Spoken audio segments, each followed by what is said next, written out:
So I remember just so vividly. There was like two or three things where it's like I remember there was this point where I was playing football with my buddies on the block, and I was like 8 or 10 or something like that, and we were all just talking about school. I forget why, and I had this realization that I was doing work that was 2 years ahead of what they were doing. Like I was doing things Mm, in my school that like they were doing things in their school that I did 2 years ago at my school. sure, yeah.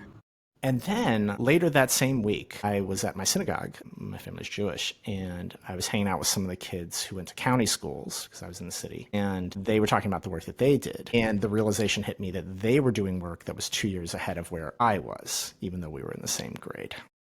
So it was this very jarring moment for me of realizing that like I had this kind of privilege and this access to this kind of school, Mm, and at the same time I also was nowhere near where some other kids were getting resourced and things like that, and the things that they had option. And so that's always just really well, stuck with yeah, me I as mean, I like, think I just want to kind of put a yeah, pin in that because I realized as you're talking, I feel like that is a big aha moment for a lot of people, just realizing the different speeds in one type of learning environment versus another, and like how does this come to be? How can one type of learning be so much faster than the other? So yeah, so you were looking around and seeing that. yeah, yeah, and it just stuck with me as like what is going on in a system where this is true? Like it's kind of been a driving question for me of like why is it that you have nominally, I mean, these were all public schools. These were all kids that were, mostly public. And I was just like, what's happening here? Why is this? Why?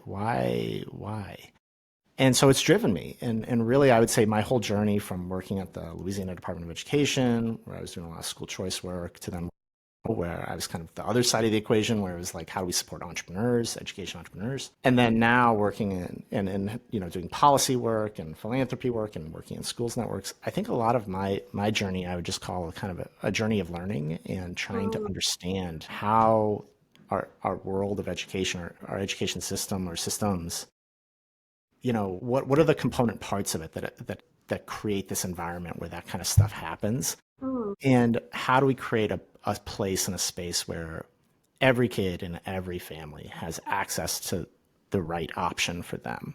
And that can be homeschooling. That could be your neighborhood public school. That could be a charter school. That could be a private school. That could be a micro school. It could be a Montessori school. It could be a classical school.